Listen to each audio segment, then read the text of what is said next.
शाक्यमुनि बुधाय, भगवान बुद्ध और उनका धम्म। द्वितीय कांड, भाग दूसरा, परिव्राजकों की दीक्षा। वीडियो क्रमांक 2। आइए इस वीडियो में देखते हैं धर्म चक्र प्रवर्तन।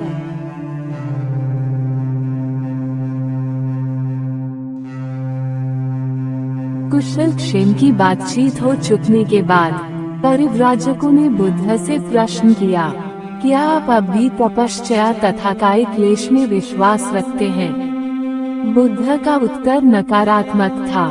बुद्ध ने कहा, दो सिरे की बातें हैं, दो किनारों की, एक तो काम भोग का जीवन और दूसरा कायिक क्लेश का जीवन। एक का कहना है, खाओ पियो मौज उड़ाओ क्योंकि कल तो मरना ही है। दूसरे का कहना है, तमाम वासनाओं का मूलोच्छेद कर दो क्योंकि वे पुनर्जन्म का कारण हैं। उन्होंने दोनों को आदमी की शान के योग्य नहीं माना।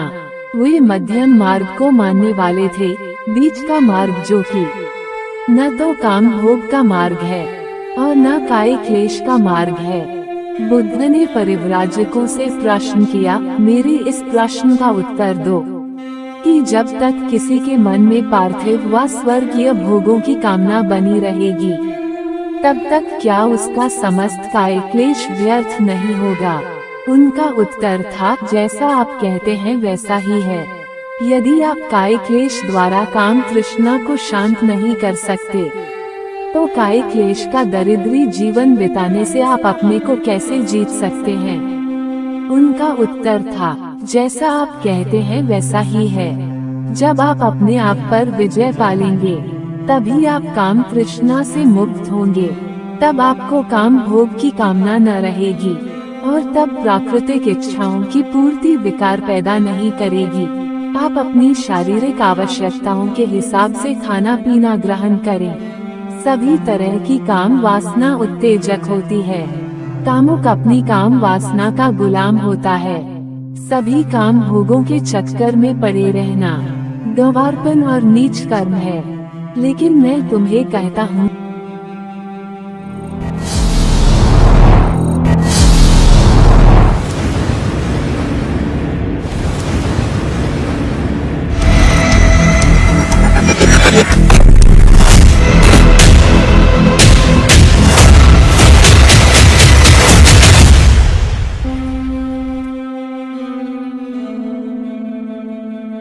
कामुक अपनी काम वासना का गुलाम होता है। सभी काम भोगों के चक्कर में पड़े रहना गंवारपन और नीच कर्म है। लेकिन मैं तुम्हें कहता हूँ कि शरीर की स्वाभाविक आवश्यकताओं की पूर्ति में बुराई नहीं है। शरीर को स्वस्थ बनाए रखना एक कर्तव्य है, अन्यथा तुम अपने मनोबल को दृढ़ बनाए न रख सकोगे और प्रज्ञा रूपी प्रदीप भी प्रज्वलित न रह सकेगा। हे परिव्राजकों, इस बात को समझ लो कि आदमी को इन दोनों अंत की बातों से सदा बचना चाहिए। एक तो उन चीजों के चक्कर में पड़े रहने से जिनका आकर्षण कामभोग संबंधी तृष्णा पर निर्भर करता है। यह एक बहुत निम्न कोटि की बात है, अयोग्य है, हानिकर है। तथा दूसरी ओर तपश्चर्या अथवा कायिक क्लेश से, क्योंकि वह भी कष्टप्रद, अयोग्य है तथा हानिकार है। इन दोनों अंतों से, इन दोनों सिरे की बातों के बीच में एक मध्यम मार्ग है, बीच का रास्ता। ये समझ लो कि मैं उसी मध्यम मार्ग का उपदेष्टा हूँ। पांचों परिव्राजकों ने उनकी बात ध्यान से सुनी। वे यह नहीं जानते थे कि बुद्ध के मध्यम मार्ग के बारे में क्या कहे, इसलिए उन्होंने प्रश्न किया, जबकि हम आपका साथ छोड़कर चले आए, उसके बाद से आप कहाँ रहे, क्या क्या किया? तब बुद्ध ने उन्हें बताया कि किस प्रकार गया पहुँचे, कैसे उस पीपल के पेड़ के नीचे ध्यान लगाकर बैठे और कैसे 4 सप्ताह की निरंतर समाधि के बाद उन्हें वह नया बोध प्राप्त हुआ जिससे वह नए मार्ग का आविष्कार कर सके।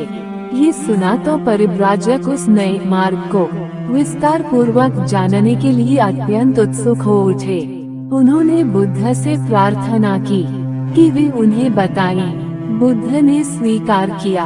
बुद्ध ने पहली बात ये बताई कि उनके सद्धर्म को आत्मा परमात्मा से कुछ लेना देना नहीं है। उनके सद्धर्म को मरने के बाद आत्मा का क्या होता है, इससे कुछ सरोकार नहीं है। उनके सद्धर्म को कर्म कांड के क्रियाकलापों से भी कुछ लेना देना नहीं है। बुद्ध के धर्म का केंद्र बिंदु है आदमी, और इस पृथ्वी पर रहते समय आदमी का आदमी के प्रति क्या कर्तव्य होना चाहिए।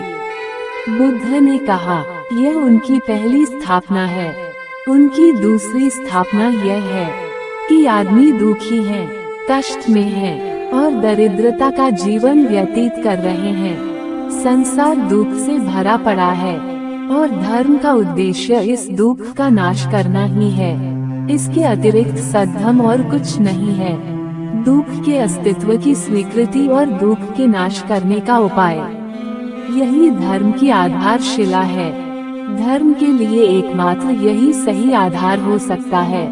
जो धर्म इन प्राथमिक बात को भी अंगीकार नहीं कर सकता, वह धर्म ही नहीं है। हे परिव्राजको, जो भी श्रमण या ब्राह्मण या धर्मोपदेष्टा ये भी नहीं समझ पाते कि संसार में दुख है और उस दुख के नाश का उपाय है, ऐसे श्रमण ब्राह्मण मेरी सम्मति में श्रमण ब्राह्मण ही नहीं है। न वे अपने को ज्येष्ठ श्रेष्ठ समझने वाले इतना भी समझ पाए हैं कि धर्म का सही अर्थ क्या है। द्वितीय परिव्राजकों ने पूछा, दुख और दुख का विनाश ही यदि आपके धर्म की आधारशिला है, तो हमें बताइए कि आपका धर्म कैसे दुख का नाश कर सकता है। तब बुद्ध ने उन्हें समझाया कि उनके धर्म के अनुसार यदि हर एक आदमी पवित्रता के पथ पर चले, धर्म के पथ पर चले और शील मार्ग पर चले, तो इस दुख का एकांतिक निरोध हो सकता है। और उन्होंने कहा कि उन्होंने ऐसे धर्म का आविष्कार कर लिया है।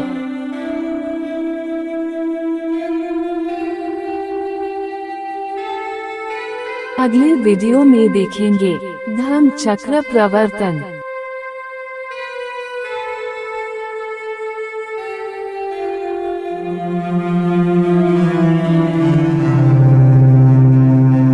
दोस्तों, उम्मीद है कि हमारा ये छोटा सा प्रयास आपको पसंद आएगा, तो कृपया हमारे इस वीडियो को लाइक करें और अपने दोस्तों को शेयर करें। और हाँ, चैनल को सब्सक्राइब करना ना भूलें। धन्यवाद।